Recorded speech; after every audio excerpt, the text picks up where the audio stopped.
This episode is brought to you by SmartVestor. Connect with an investing pro near you at RamseySolutions.com/SmartVestor.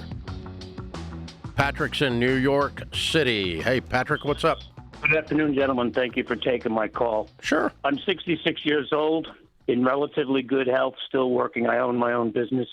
I have a net worth of $9.5 million, and I want to make sure it's in the right place. And by the grace of God, and a lot of years following Dave Ramsey from a bunch of different shipyards throughout the U.S., the discipline paid off. Man, you're amazing. $10 million net worth, dude. I'm proud of you. Yes, sir. Wow. And just to be clear, I've never lived high on a hog. I'm first-generation Irish Catholic out of the Bronx, so I'm not impressed by, I heard you say Ferrari before and that sort of thing. I live very simply, and I'm very content. Good for you. Good for you. How can we help you, sir? You're amazing. Right now, I have approximately $580,000 in cash in the bank. I have another $3.9 million in CDs with various maturity dates. 401ks from my corporate life in my earlier days working for people. I have approximately $3 million. I have approximately $1.4 million in properties. There's no mortgages, and they generate about $8,500 a month gross before any taxes and that sort of thing. I own 3 vehicles that are less than a year old. They're all paid for, and my Dave Ramsey emergency cash fund and the proverbial cookie has about $30,000 in cash in it. Well, plus 580 in checking. Yeah. Yes, sir. And 3.9 in CDs. Okay. Wow. Way to go, man. So how can I help again? I'm still working. Should I move that cash, that roughly $580,000 in cash? Should I bring that into? I don't really need it. I'm not trying to sound highfalutin. Should I move that into CDs? Should I put that in some other investment? I have 2 adult children that are self-sufficient, and obviously, please God, when my time comes, all of that will be done. I do have a will, but I do not have a revocable living trust will. Yeah. Trust. You don't need one. Okay, I do not have that much of a percentage of my net worth in cash, in CDs and cash.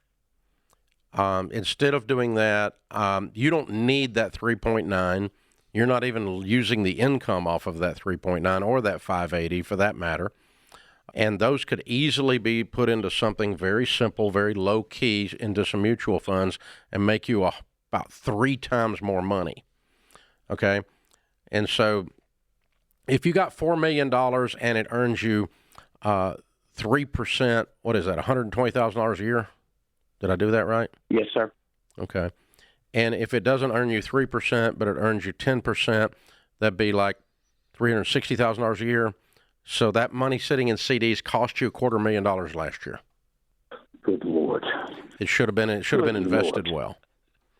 And so it's something to think about. I mean, and here's the thing. If you got it in good mutual funds and the stock market doesn't earn what it always earns, like last year, it was like ridiculous. It was crazy. I mean, we made like 26% on our money last year, but that's not real.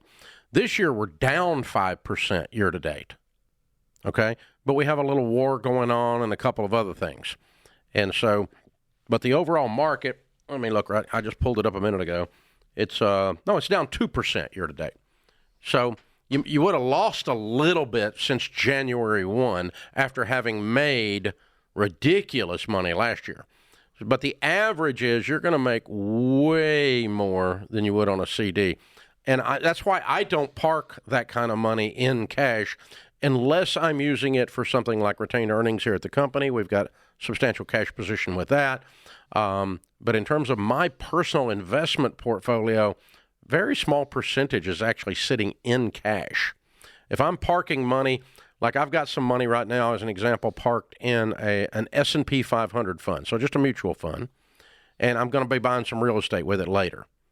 But instead of leaving it in a CD and waiting to buy real estate, I'm leaving it in there, earning 3 times more on average than I would have made on a CD while I'm waiting. Now, right now, that money's lost 2% since the first of the year. But I'm really not worried about it. It's 2% doesn't matter one way or the other because I'm probably not going to touch it next few months. And by then, I'm sure the market will be back up. So anyway, all that to say, You've done an incredible job. I'm so proud of you. If you leave it exactly the way it is, you're not doing anything wrong. But could you turn the knob a couple of clicks and make another $200,000 or $300,000 a year on this money? Probably. By sitting down with a SmartVestor Pro and learning about some places to park that instead of CDs and instead of in cash equivalents. Patrick's going to lose a little sleep tonight off of that revelation that you gave him. Yeah. But he's done so well. I mean, this is, by the way, hasn't done anything wrong. This is the Baby Steps millionaire right here, living on less than 10 millionaire. I know, unbelievable. Just right incredible. Right at 10 million. Way to go, man. I'm just so proud of it. It's great. But this is like you did a 99 or 98% great job, and all we're doing is just clicking it on that 2%. So nobody's criticizing you, Patrick. You got it, man. If you leave it exactly the way it is, you are a stud. Yeah. I'm so proud of you. Very, very well done. So, folks, here's the thing you want to think about, and this is the concept we're teaching right here. It's called opportunity cost on your money. When you take a block of money and you put it in one thing, by definition, it cannot be in the other thing. It loses the opportunity to be in the other thing. And so if you take $100,000 and you buy a car, you not only bought a car, but you lost the opportunity to invest that $100,000. That's what opportunity cost means. So let's say you had that $100,000 invested last year. You would have made $25,000 on it last year. And instead, you bought a car for $100,000 that is now worth $40,000. And so you traded 100 for 40 instead of 100 for 125. That's the opportunity cost. Now, it's okay to buy a car, and they all go down in value, okay? I've got cars, and mine all go down in value. There's no exception to that. But anytime you're looking at something going, I not only am you were talking a while ago about making a purchase decision. When you're buying the Ferrari of bikes, what else could I have done with that money? What's the other option? What opportunity did I miss out on?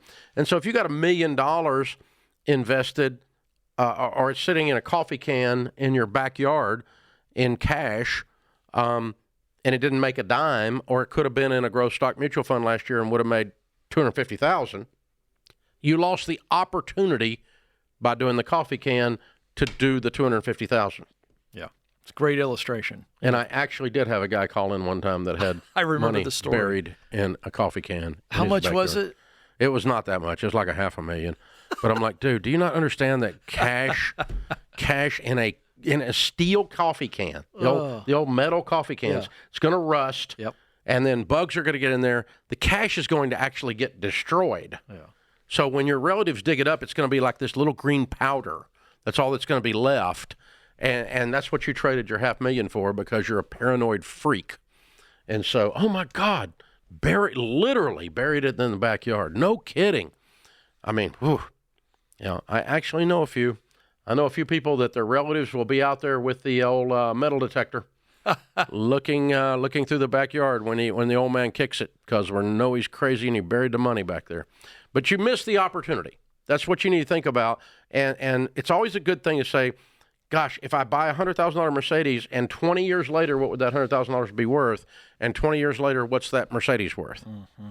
And that's the opportunity you miss by going wondering. You miss the opportunity to drive the Mercedes, by the way, if you put it all in investments and have no life. Yeah.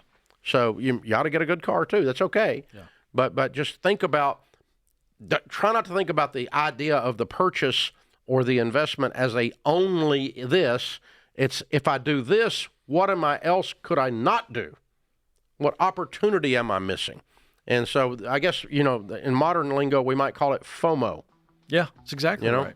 The FOMO of finance is opportunity cost. And that's what we're talking about with him. If he had that $3.9 million invested instead of sitting in CDs, he missed the opportunity to make another $250,000.